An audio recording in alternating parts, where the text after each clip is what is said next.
আজকে আমরা শহীদ মিনারে উপস্থিত হয়েছি একটি বার্তা দেওয়ার জন্য যে বাংলাদেশ ঐক্যবদ্ধ, জুলাই বিপ্লবীরা ঐক্যবদ্ধ। আজকে আমরা এখানে কোনো দল হিসেবে আসি নাই, দলের নেতা হিসেবে আসি নাই। আমরা এসেছি জুলাই গণ অভ্যুত্থানের একজন কর্মী হিসেবে। আমরা মনে করি বাংলাদেশ আজ আক্রান্ত হয়েছে। শরীফ ওসমান হাদির গায়ে গুলি লাগার মাধ্যমে জুলাই বিপ্লব এবং বাংলাদেশ আক্রান্ত হয়েছে। বাংলাদেশ যতবার আক্রান্ত হয় ততবার তরুণরা নেমে আসে। আজকেও আমরা শহীদ মিনারে একত্রিত হয়েছি সেই গণ অভ্যুত্থানের ঐক্যের প্রতীক হিসেবে। ভরসা পেতে নিজেকে হতে হয় পাতের মতো দৃঢ়, ঠিক যেমনটা জেরুসালেম। সংগ্রামী বন্ধুগণ, স্বরাষ্ট্র উপদেষ্টার পদত্যাগের দাবি উঠেছে। আমরা মনে করি নৈতিকভাবে উনি আর এই দায়িত্বে থাকতে পারেন না। 5ই আগস্টের পরবর্তীতে আমরা দেখেছি বাংলাদেশের আইন শৃঙ্খলা ফেরত আসে নাই।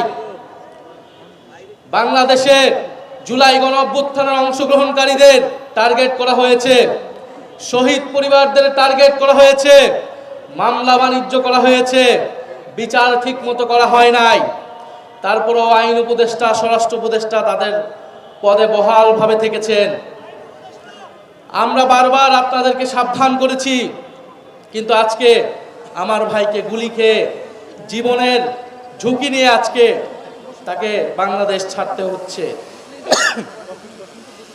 আমরা স্পষ্টভাবে বলতে চাই, বাংলাদেশের আইন শৃঙ্খলার নিরাপত্তার প্রশ্নটা গত 16 বছরে আমরা দেখেছি গোয়েন্দা সংস্থা গত 16 বছরে সকল বিরোধী দল মতকে দমন করতে ব্যবহার করা হয়েছিল। এত অভিজ্ঞ আমাদের গোয়েন্দা সংস্থা, তারা গুম খুন সবকিছু দক্ষতার সাথে করতে পেরেছিল, কিন্তু 5ই আগস্টের পরে তাদের দক্ষতা কোথায় যেন চলে গিয়েছে। তারা এখন আর কাউকে গ্রেফতার করতে পারে না। তারা খুনিকে বাংলাদেশের বর্ডার থেকে পার হতে দিতে পারে। তারা 72 ঘন্টা পার হলেও কোনো খুনিকে গ্রেফতার করতে সক্ষম হয় না।